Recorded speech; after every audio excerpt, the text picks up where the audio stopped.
Hey, this is Trinity, and okay, what am I doing here?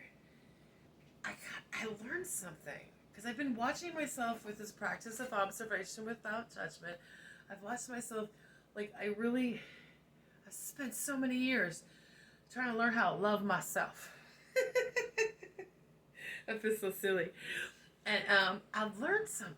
Like, um, and maybe this direct approach. That I don't think that's how it works because I've learned um, that it's more like a byproduct of things that I do that brings about self love. And yeah, hi, honey. It feels more like I've definitely gotten. I've always considered myself spiritual, but I didn't really pin it down. I was all over the place with my spirituality, picking and choosing, the parts that are like, hi, kitty. Yeah. So, just, more recently, I've started reading the Bible, and I've definitely gotten a little bit more religious. And, like, I used to be really turned off. If people started to talk about God and, like, preach the Bible, it would really be a big turn off to me. Not because I had any negative experiences. Um, it just rubbed me the wrong way. I felt pushy. I would never want to, like, push my religion on somebody. But, hi, sweetie. Hi, sweetie. Here you go. But I've just learned something about myself. I really figured out how to love myself. Stop with the direct approach. Because if I focus, hi, sweetie. If I focus on God or the source, oneness, Mother Nature, whatever you want to call it. See, that's top. Loving God first, and then love and respect for your neighbor, others.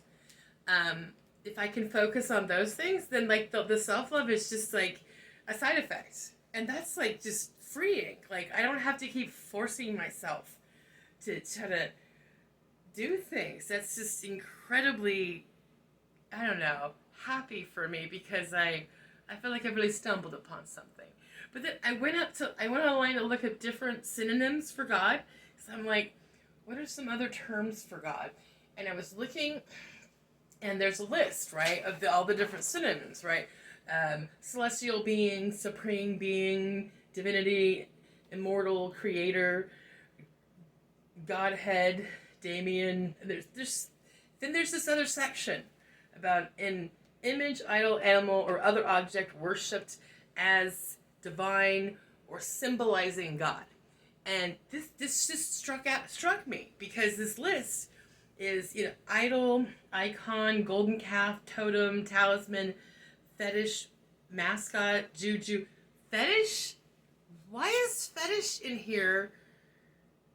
Wait a minute. This made me think. I know a little bit about fetish.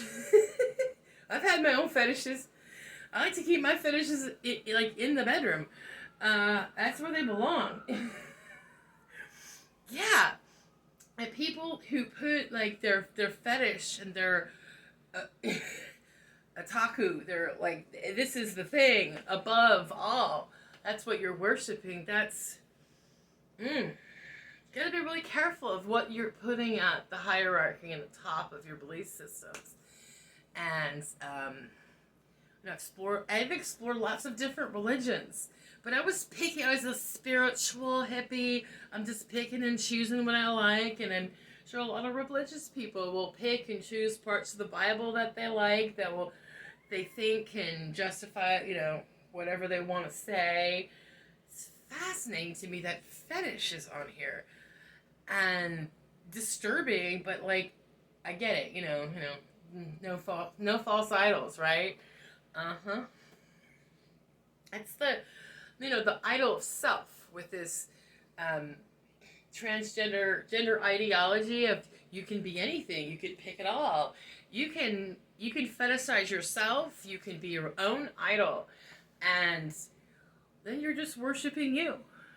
And no. I think that's what I was doing all these years, just trying to learn how to love myself so I can love other people.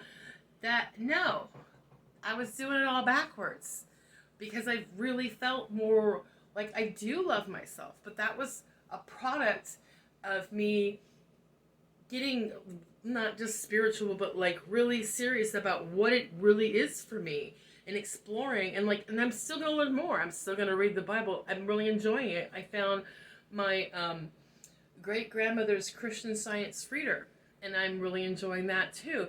If someone would have told me a year ago that I was going to turn into like some religious person, I would have said you were crazy.